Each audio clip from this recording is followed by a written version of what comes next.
What's up, guys? Scruggs here, and if this is the first time you're seeing me in 10 years, go check out the video I uploaded a week ago giving a life update, and I talked a little bit about sports betting in that video as well. So, full transparency, I think sports betting is very, very dangerous. I don't encourage anyone to do it, but there are ways to beat the books, and I'm going to talk about it in this video, in future videos as well. In the past year, I've made over 20 grand doing this, and it's not a hard thing to do, so just stay tuned and watch. So there was a massive update in the World Cup today. Saudi Arabia beat Argentina.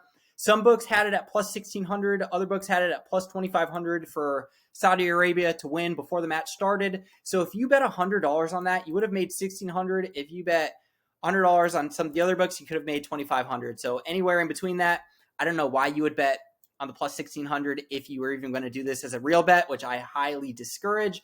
But there you have it. After the goal that Argentina scored, the live odds shot up to plus 12,500. That's absolutely insane. If you bet $100 on that, you would have made $12,500. Here's where it's very dangerous, and sportsbooks love when huge upsets like this happen because they can use it as a marketing tactic. They can say, hey, if you bet $100 on Saudi Arabia to win at this point in the game, you would have made over $12,000, and it sucks people in. They think, oh, wow, I could have made that bet, and I could have made a lot of money. The books, in their lines, they're building in ways for them to make money. So anytime you're doing a real bet, especially during a live game, it's very dangerous, highly discourage it. But here's how you can make money in sports betting. There are line discrepancies all the time. This is a tool that we use. It's called OddsJam. And here's some live bets that you can do right now. Actually, not live. These are before the game starts. So on November 23rd, tomorrow, Croatia versus Morocco. First half total goals. I could do an arbitrage bet where I'm betting both sides of this. So I could bet over 0.5 goals or under 0.5 goals on Caesars. And then the under, I could bet it on Bet Rivers, for example. So no matter what the outcome is in the first half, let's say I bet $1,000 on Caesars, I'd have to bet $613, guaranteed to make $11.79. An arbitrage bet that's under 1%, I would never do. I'm doing arbitrage bets that are 3% or higher. But just to show you an example of how easy it is to make guaranteed money, you have to have $1,600 at your disposal. Not at your disposal, but available to put on this game to make guaranteed money. But I would bet a much higher arbitrage. And I'll refresh it here in a second to see if there's anything better. But the other thing is there's positive expected value bets as well. So you can see the line discrepancy here is with Caesars. You can see FanDuel has it at minus 210. Unibet has it at minus 210 as well. So getting it at minus 160 is actually pretty good value. So if I pull up the no vig calculator, give me 1 second.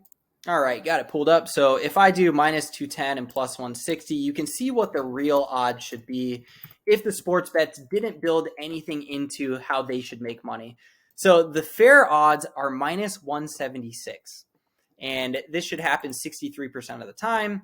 So getting it at minus 160 is actually pretty decent value. Let me check some of the other lines. I'll do minus 190 and plus 145 just to see what the fair odds are on some of the other books. Plus 145, minus 160.5. So minus 160 is kind of fair in that case when you compare it to some of the other books.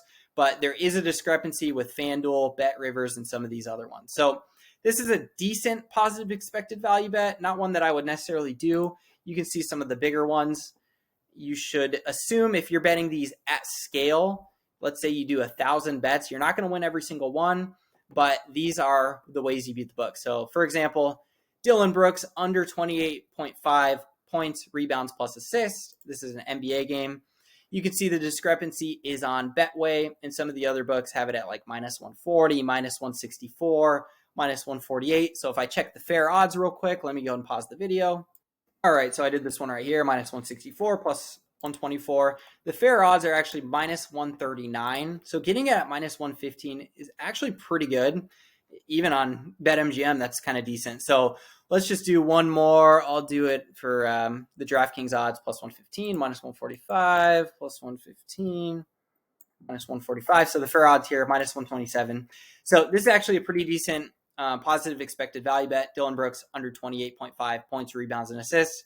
Obviously, anything worse than 127, you would not want to get in on that. So anyway, this is how you beat the books. I've done this. I've probably bet over $1 million at this point. And with these small percentages, you can make a decent amount of money over time. I've made well over 20 grand and it works out very well. So anyway, huge upset today. Hopefully this video helps. I have a link in the description on signing up for OddsJam. You get 50% off on your first month. I've been talking to the founders of OddsJam, and this is the best deal you're going to get with any other promo that people are making. So I've seen a lot of success with it. Wanted to make sure that I got the best promo code for anyone who wants to try it out. 50% off your first month, and you go from there. So anyway, if you want to use it, feel free. If not, no worries at all. You can follow our progress and go from there. Thanks for watching.